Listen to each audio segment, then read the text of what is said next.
Hello guys, welcome back to my channel. എന്ന് പറയാനുള്ള ഗ്യാപ്പോ സ്പേസോ എനിക്കില്ല. Please subscribe, like and share. ഇത് പറയാനുള്ള സമയമില്ല, എന്നാൽ ഇത് പറയണമല്ലോ, ഇത് ചടങ്ങാണല്ലോ. പിന്നെ മണി 2 മണിക്കൂറായി ഞാൻ ഇവിടെ ഒരു വേഷവും കെട്ടി ഇങ്ങനെ എഴുന്നേറ്റ് നിപ്പുണ്ട്. ഇവിടെ ഒരാൾ ഒരുങ്ങാൻ കയറിയിട്ട് ഇതുവരെ റെഡി ആയിട്ട് ഇറങ്ങിയില്ലേ. പറച്ചിൽ കേൾക്കുമ്പോഴോ നീ ഇറങ്ങുന്നില്ലേ, നീ ഇറങ്ങിയില്ലേ, ഇത് മാത്രമേ പറയുന്നുള്ളൂ. ഇവിടെ ദൈവമേ, വെറുതെയാ ഞാന് രാവിലെ എണീറ്റ് കുളിച്ച് വിളക്കൊഴുത്തി ചായ ഉണ്ടാക്കി, പിന്നെന്താണ് ഈ റൂം ഇവിടെ അങ്ങോട്ടെല്ലാം വൃത്തിയാക്കിയിട്ട് ഇതെല്ലാം കഴിഞ്ഞ് വന്ന് കുളിച്ച് ഡ്രസ്സും ചെയ്ത് വന്നപ്പോഴും ഒരുക്കം കഴിഞ്ഞിട്ടില്ല. ഞാൻ പിന്നെന്താണ് പറയുക, കുറച്ച് എന്താണ് അതാ ഒരു വാഴയ്ക്ക് അപ്പുറത്ത് ഇപ്പോൾ അന്ന് എൻ്റെ വീട് നിങ്ങൾക്ക് ഞാൻ പിന്നെ കാണിച്ചു തരാം. നമ്മുടെ ഒരു നല്ലൊരു കൊല അപ്പുറത്തേക്കുണ്ട് കേട്ടോ. കൊലയല്ല, ഇതെല്ലാം ചെയ്തിട്ട് നമുക്കൊന്ന് ഇറങ്ങണ്ടേ. ഞാൻ ready, I am ready to go. Mummy പകുതി ജോലി കഴിഞ്ഞപ്പോഴാണ് ഞാൻ എണ്ണീറ്റത്.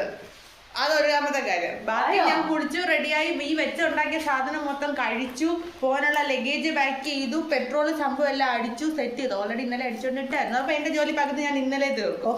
പക്ഷെ ഇന്ന് റെഡി ആവാൻ കണ്ടോ ഇപ്പോഴും ഒരുങ്ങി വൃത്തിയില്ലെങ്കിൽ ഒരു പൊട്ടൊക്കെ തൊടണ്ടേ.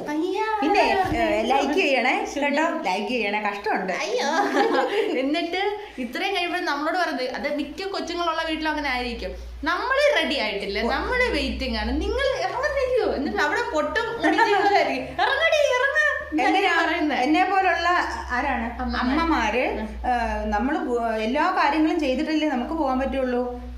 എന്നെ പോലുള്ള അമ്മമാരൊന്ന് ലൈക്ക് ചെയ്യണേ, എല്ലാവരും ചെയ്യണേ കേട്ടോ. ഞാൻ ഇഷ്ടമുള്ള എല്ലാവരും ലൈക്ക് ചെയ്യണേ, സബ്സ്ക്രൈബ് ചെയ്യണേ, സബ്സ്ക്രൈബ് ചെയ്യണേ. ശരി ഗൈസ്, ബൈ. ഞങ്ങളുടെ ഇന്നത്തെ യാത്ര എങ്ങോട്ടാന്നുള്ളത് പോയിട്ട് ഓടി വരാം കേട്ടോ. വന്നിട്ട് വഴിയിൽ എന്തൊക്കെ ഉണ്ടായിരുന്നു നിങ്ങളോട് ഒന്ന് പറയുന്നുണ്ടേ. Bye bye.